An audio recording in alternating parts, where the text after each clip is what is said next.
My name is Judy, and I'm 21 years old. There are days when I still wake up hearing the sound of shattering glass, the memory of that night, 13 years ago. My parents' laughter had filled the car seconds before everything went silent. Metal folded like paper. The smell of gasoline burned my throat. I was 8 years old, strapped in the back seat calling for them. When I woke up in the hospital, my face was wrapped in bandages, and the two people who made the world feel safe were gone. The doctor said I was lucky to survive.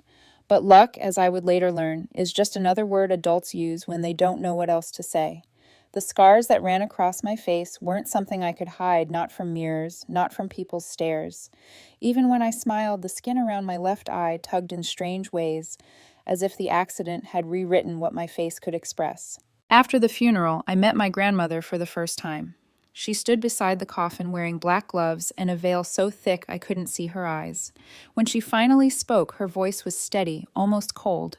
"Your parents are gone, child," she said, "and I am all you have now. God has given me the burden to cleanse what they left behind." That was my welcome into her world. Her house stood on the edge of a small town, quiet and overgrown with ivy. The first thing I noticed was the smell old wood incense and something sour beneath it like burnt oil. Religious symbols covered every wall, crosses, candles, framed verses. Even the hallway mirror was covered with a lace cloth to keep out the devil's reflection, she said. The rules started that night. I was to attend her church every Sunday and prayer meetings twice a week. I was to kneel before every meal and after.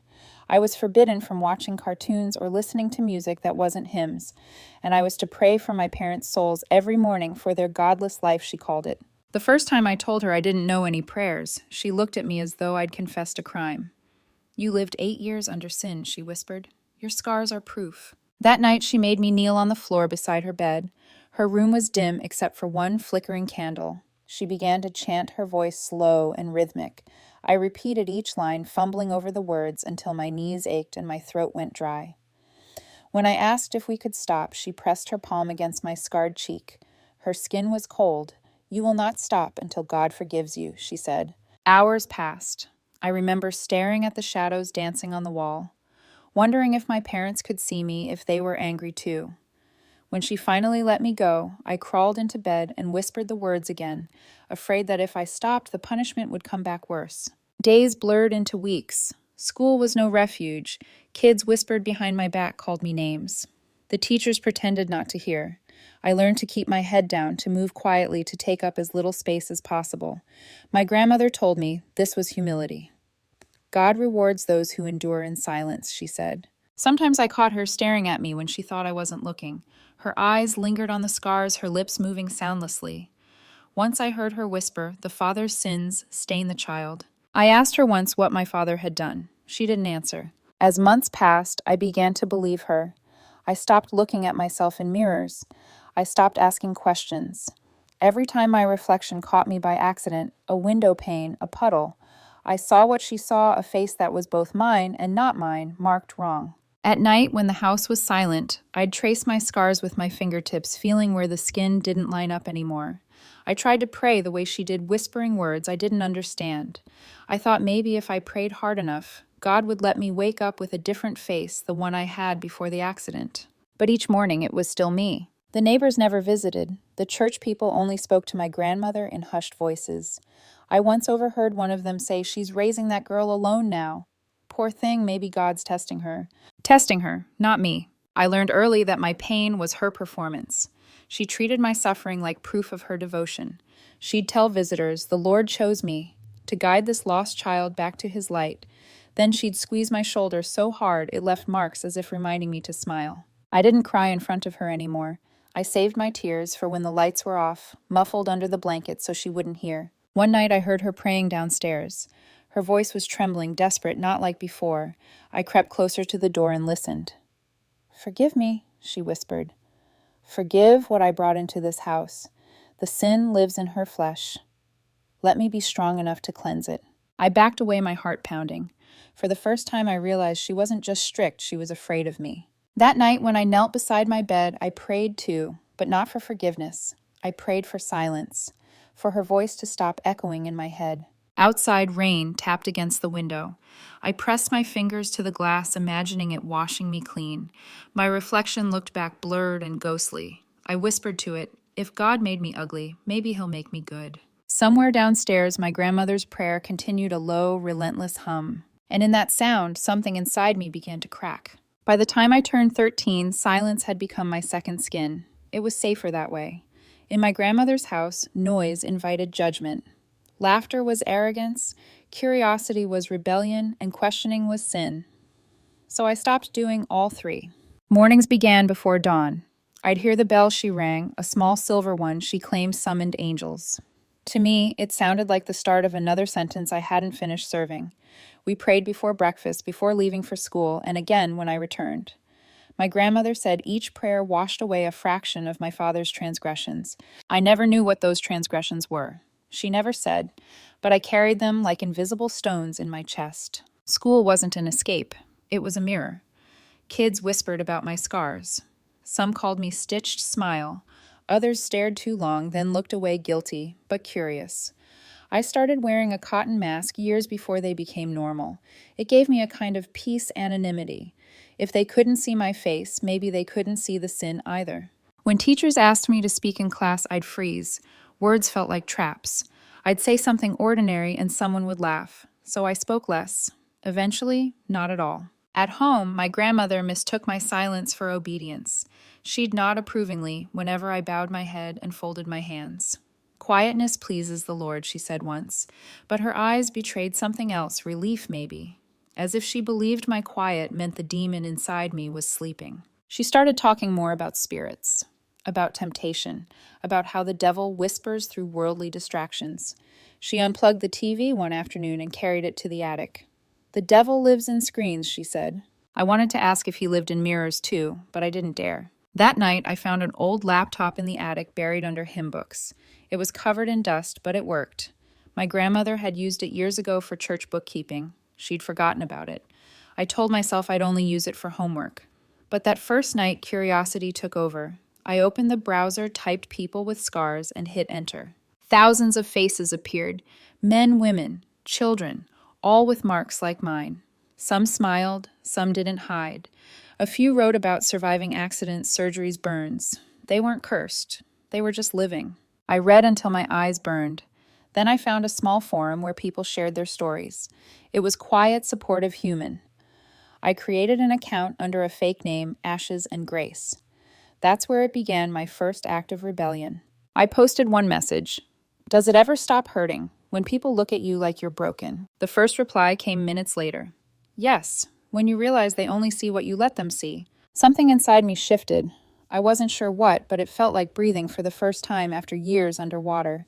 From then on, I wrote at night. I told stories about my face, my grandmother, my loneliness, though I disguised the details. People commented. They said they understood. They said I was brave. They said my words helped them. I wasn't brave, not really. I was just trying to survive. But their kindness felt like sunlight on skin that hadn't felt warmth in years. I began to write more poems, confessions, even short essays about healing. My grandmother thought I was studying scripture on the laptop she'd given me. I'd delete my browsing history every morning, terrified she'd find out. Once I forgot. She came into my room, holding the laptop, her expression unreadable. "What is this?" she demanded. I froze. She had the page open one of my posts about faith and scars. The words, "My grandmother believes God punished me for my father's sins," glared back in the glow of the screen. I was just writing," I stammered. "Writing lies." Her hand trembled. "You've let the devil use your words. He hides in them, twisting truth into poison." I tried to explain that it was anonymous, that it wasn't about her, but she slammed the laptop shut. "Words can rot the soul faster than sin itself," she hissed. She banned me from touching it again. That night, she made me kneel and pray for the cleansing of my tongue. My knees went numb, but I didn't cry. Crying only made her pray louder. Later, after she fell asleep, I crept into the hallway and stared at the covered mirror. The lace cloth fluttered slightly from a draft. For reasons I still can't explain, I lifted it. My reflection stared back, pale, hollow eyes, too old for my age. The scars caught the moonlight. For a heartbeat, I imagined they were fading. But then I saw movement behind me, my grandmother's shadow watching. The next morning, she didn't mention it. But there was a new lock on her bedroom door, and she kept the key around her neck. I kept writing in secret notebooks this time. I wrote about the sound of her prayers, about how the candlelight made the crucifixes look like they were watching me. I wrote about the day I'd leave that house. I didn't know when or how, but I promised myself I would. When I turned 16, she began talking about atonement through work. She made me clean the church basement every weekend, saying it was holy labor. I didn't argue. The basement was quiet, dark, forgotten. Down there, no one saw me cry. Sometimes when I was alone, I'd whisper the stories I wrote online, word by word, into the empty air, as if speaking them might make them real again. Each time it felt a little less like confession, and a little more like freedom. One rainy afternoon, while scrubbing the stone floor, I saw my reflection in a puddle. My face looked blurred, unrecognizable like someone else's. I smiled at it. For the first time, I didn't feel cursed. I felt invisible. And somehow that felt like power. I was 19 when I finally left my grandmother's house. It didn't happen in a dramatic explosion of anger like I'd once imagined. It was quieter, a slow, deliberate escape. I had been saving money from small online writing jobs I'd found through the same blogging network that had once saved me. At first, it was just enough to buy notebooks and secondhand books. Then slowly it became enough for something bigger. The day I packed my things, my grandmother didn't stop me. She simply stood in the doorway, her face unreadable beneath her veil. "You will come back when you've learned humility," she said. "God always brings the proud to their knees." I didn't answer. I just nodded, thanked her, and walked out carrying one suitcase and an old laptop I had hidden for months. My new apartment was small, a single room, with peeling wallpaper and a window that faced an alley. But when I turned the key for the first time, I laughed out loud. The sound startled me. I hadn't heard my own laughter in years. It echoed off the empty walls like a foreign language. I started rebuilding my life one small piece at a time. I kept writing. My blog had grown beyond anything I'd expected. People sent messages sharing their own scars and stories.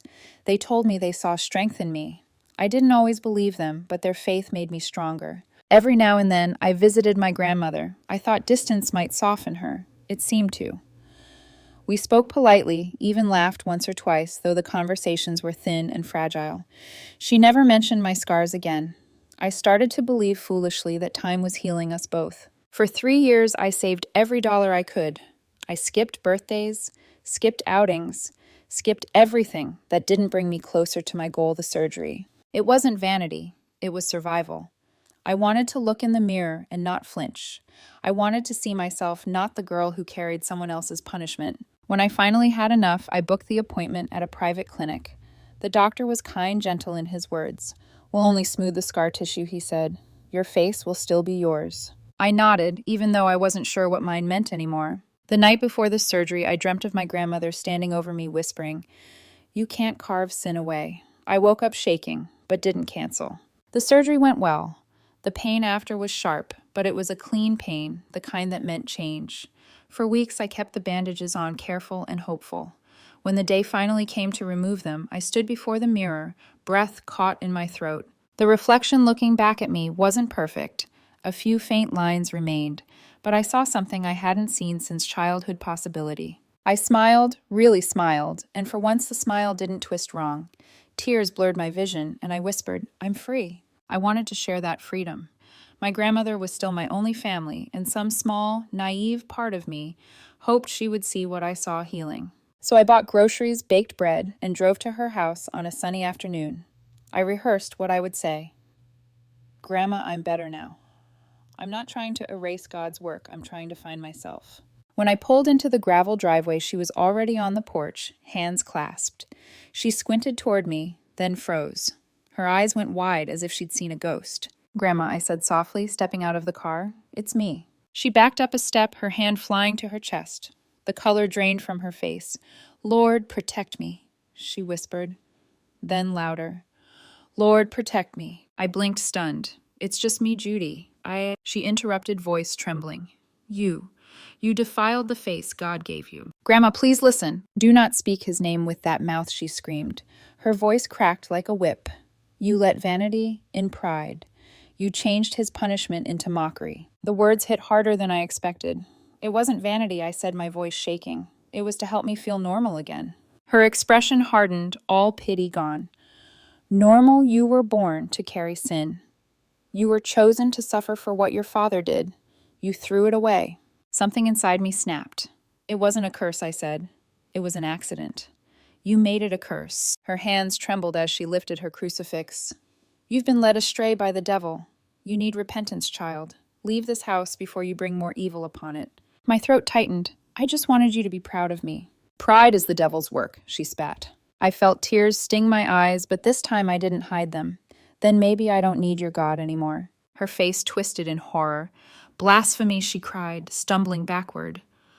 Get out! I dropped the grocery bags. The bread I'd baked rolled down the steps and burst open, scattering crumbs across the porch. I turned and walked to my car. Behind me, her voice rose again, shrill and broken. You're damned, Judy. You hear me? You're damned. I didn't look back.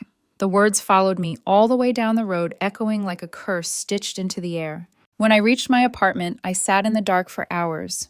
My reflection in the window was faint, fragile, the new face that had just been called evil. That night, for the first time since the surgery, I wondered if she was right.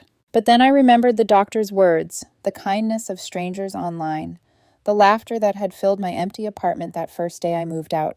No, she was wrong. This wasn't sin. This was survival. Still, her voice wouldn't stop echoing in my mind. It whispered as I fell asleep the same prayer she'd taught me years ago, now twisted by her rage. God forgives those who suffer. But I had stopped suffering, and maybe that was the greatest sin of all. The day after my grandmother cursed me, I didn't leave my bed. I stared at the ceiling, the quiet pressing against my chest like a weight. Her words clung to me, defiled, damned vanity, sin.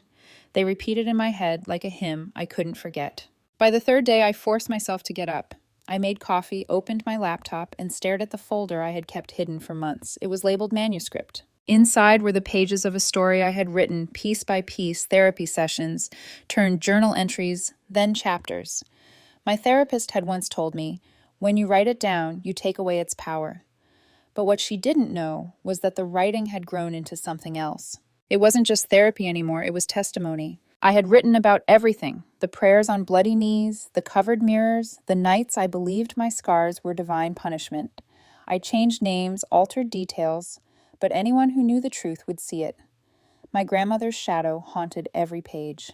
For months, a small publishing house had been waiting for my approval to move forward. I'd said no before telling myself it wasn't time, that I wanted peace first. Now I understood peace was never coming. My fingers hovered over the keyboard. I hesitated, then dialed the editor's number. Hello, a warm voice answered. It's Judy, I said. About the manuscript, I'm ready. There was a pause, then relief. We'll start immediately. You're doing the right thing. The right thing.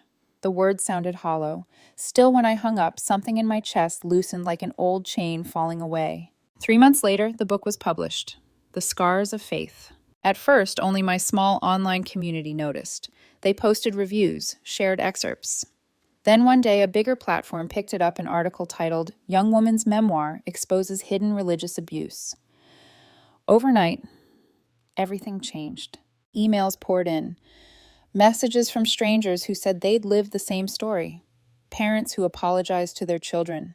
Adults who realized too late that they'd mistaken cruelty for devotion. For a while, I felt proud. Then the fear began. People in my hometown started whispering. They connected the dots. The strict woman at church, the granddaughter with the scars, the house with covered mirrors. It didn't take long before everyone knew. Then came the letter. The envelope was thin, the handwriting tight and uneven. I almost didn't open it, but curiosity won. Inside was a single line written in trembling ink. You've turned God's lesson into a spectacle. Shame will follow you. No signature, but I didn't need one.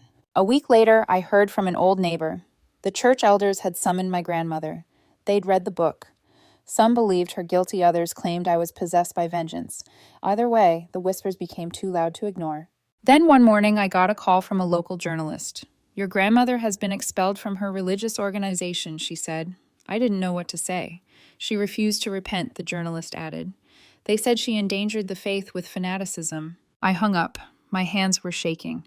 The irony made me sick. For years, she told me I was the one who'd defied God, and now she was the outcast. That night, I played one of her old voicemails just to hear her voice again. You think you've won, child, she said, her tone wavering between fury and heartbreak. But what you've done will rot your soul. You've destroyed me, and now you'll carry that sin too. I pressed delete. Still, I couldn't shake the guilt. I tried to convince myself that truth wasn't cruelty, that it was justice, but the truth doesn't absolve, it exposes. To cope, I donated part of the book's earnings to charity shelters, for abuse survivors, support groups for those leaving cult-like faiths. I thought maybe helping others would balance the scale. Yet at night, when the world was quiet, her voice found me again. Sometimes I saw her in dreams, standing in the church doorway with her crucifix pressed to her lips, eyes full of betrayal. In one dream, she whispered, "You've taken my soul and sold it." I woke up drenched in sweat, heart pounding. For a moment, I almost called her. Almost. But then I remembered the porch, the bread scattered on the ground, her voice screaming, "You're damned!" No, I wasn't going back. Weeks passed. The scars of faith climbed bestseller lists. I did interviews carefully, cautiously. I never mentioned her name, only the woman who raised me. The hosts praised my courage. They didn't see the tremor in my hands under the table. Then one morning, I received a new voicemail. Her voice was weaker now, rasped with exhaustion. "I lost my place in God's house because of you," she said, crying softly. Everyone turned away. "I can't sleep. I can't eat. Please, Judy, make it stop. Take it all back." I almost felt sorry for her. Almost. But then her tone changed, sharp as a blade. "You think you've escaped sin? Wait until he takes everything from you, too." I deleted that one, too. I stopped answering calls altogether. Some days I told myself she deserved it, that I was finally free. Other days, the guilt was unbearable. Because deep down, beneath the anger, I still loved her. I hated that I did. I told my therapist once, "She destroyed me, but she also raised me. How do I hate the only person who kept me alive?" My therapist said, "You don't have to hate her. You just have to stop letting her define you." It sounded simple. It wasn't. So I wrote again. Not a confession this time, but a continuation essays about healing faith trauma. Writing was my form of prayer now. And slowly people began calling me something new, an author. Not the scarred girl, not the sinner's child. Just Judy. The name felt strange on my tongue, like saying it for the first time. Still, the quiet nights were the hardest, because that was when I'd hear the phantom echo of a woman praying for my soul and cursing me with every word. After the book's release, months blurred together like pages turned too fast. My world had changed, but the ghosts I'd written about refused to stay on paper. I'd blocked my grandmother's number. Yet new messages kept finding their way to me. Emails, unmarked, letters, even postcards with Bible verses scrawled across the back. Some were simple pleas, repent before it's too late. Others were less forgiving. "You have invited darkness into your home." I tried to ignore them, but one envelope thicker than the rest caught my eye. Inside was a folded photograph of my grandmother standing outside her church, staring at the closed doors. Her face looked smaller somehow, thinner, her once commanding posture bent with defeat. On the back she'd written, "You took my faith. Now take my place." I dropped the photo and backed away, my stomach twisting. That night I dreamt of her house. The windows were all dark except one flickering with candlelight. She was kneeling in the center of her living room, praying, but the words came out garbled, broken, as if her language was dissolving. When she turned toward me, her eyes were pale, empty, and her voice rasped, "You wear my curse now." I woke up gasping, sweat soaking the pillow. For days, I couldn't shake the image. I convinced myself it was guilt, nothing more a mind playing tricks under too much pressure. But then odd things began happening. The first was small, the crucifix I'd kept in a box since childhood fell off the shelf by itself. I picked it up and laughed nervously. Old nails, old house, I told myself. But when I set it back, it fell again. The second came a week later. I was in the middle of a video interview when my lights flickered 3 times the same way they used to during power cuts in my grandmother's house whenever she prayed at night. The interviewer noticed. "Are you okay?" she asked. I smiled, said it was nothing. Inside, I was trembling. My therapist suggested grounding exercises, said trauma sometimes echoes through symbols. But she couldn't explain why I kept hearing faint humming in the apartment after midnight, the exact rhythm of my grandmother's prayer chants. One evening, I found myself sitting in front of the mirror. I hadn't realized how long I'd been staring until I saw the clock. Almost an hour had passed. I studied my reflection, the smoother skin, the eyes no longer shadowed by shame, and whispered, "You did the right thing." But the reflection didn't comfort me. It looked detached, not cruel, not kind, just unfamiliar. That night I dreamed again. My grandmother stood in the church basement, the same one I'd scrubbed as a teenager. Only this time the walls were covered with pages from my book, each one nailed up like scripture.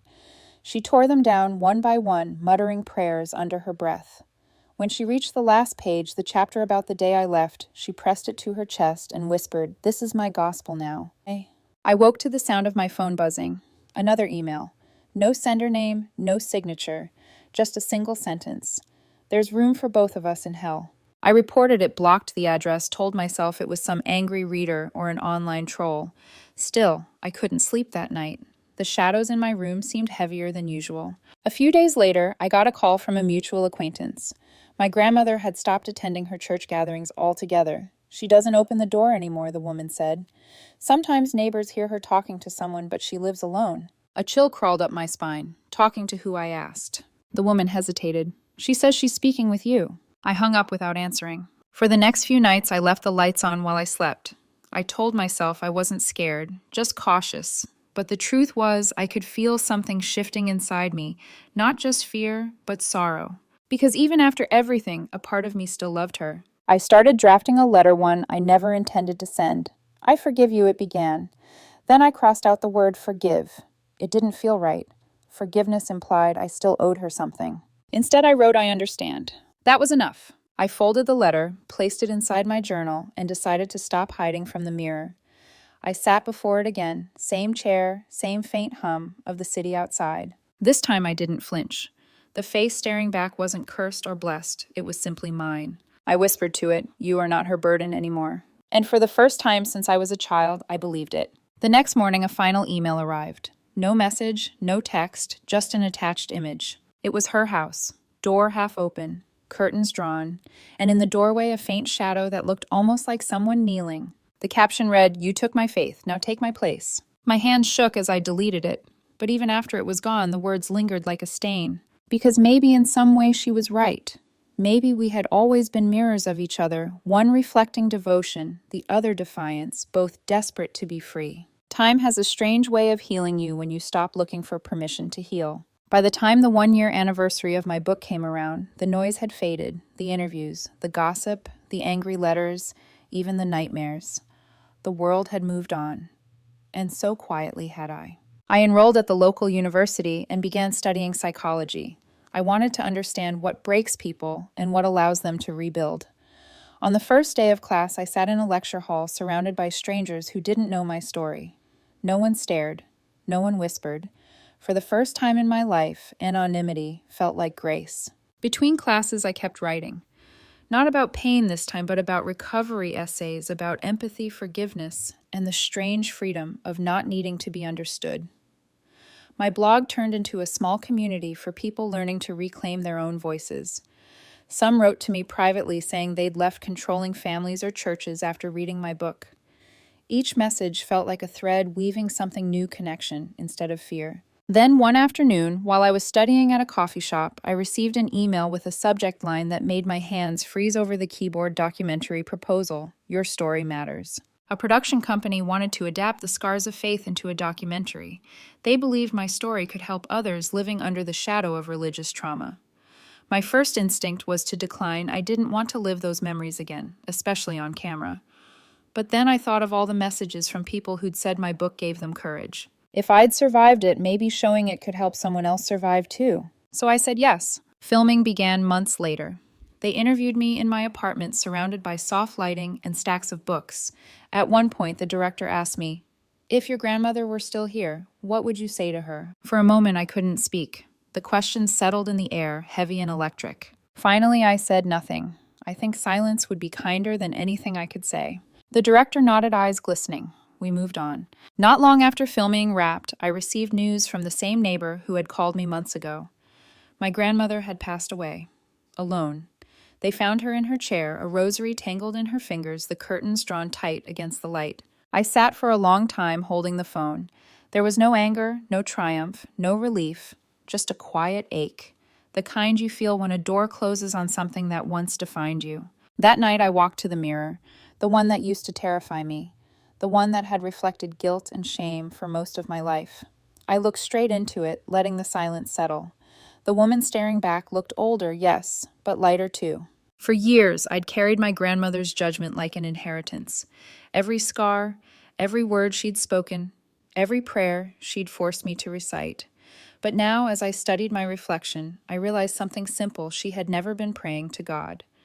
She'd been praying to her fear, and she'd taught me to worship it too. I reached out and touched the glass. My fingertips met my reflections. "You're free," I whispered. "We both are." The next morning, the sun poured through the window and painted everything in gold. I brewed coffee, opened my laptop, and found a new message in my inbox. It was from a woman I didn't know. Her subject line read, "You saved me." She wrote, "Your book helped me see that what was happening to me wasn't faith, it was control. I left last week. I don't have a plan yet, but I'm safe. Thank you for showing me that scars don't mean shame." I reread her message 3 times, tears blurring the words. Then I saved it in a folder titled Light. It hit me then, my grandmother's voice was gone. Her prayers no longer echoed in the corners of my mind. The curse she believed in had died with her. There was only my own voice now, quiet, steady, human. When the documentary premiered months later, I sat in the front row. On the screen there, I was a girl who had once mistaken punishment for love, now speaking about healing with calm certainty. The audience applauded softly when it ended. Some cried. A few came up afterward just to hug me. As I stepped outside the theater, the night air felt cool and clean. Streetlights shimmered across the wet pavement like stars reflected on water. I caught my reflection in a glass window, clear, unguarded, unashamed. For the first time in my life, the mirror didn't judge me. It simply showed me living.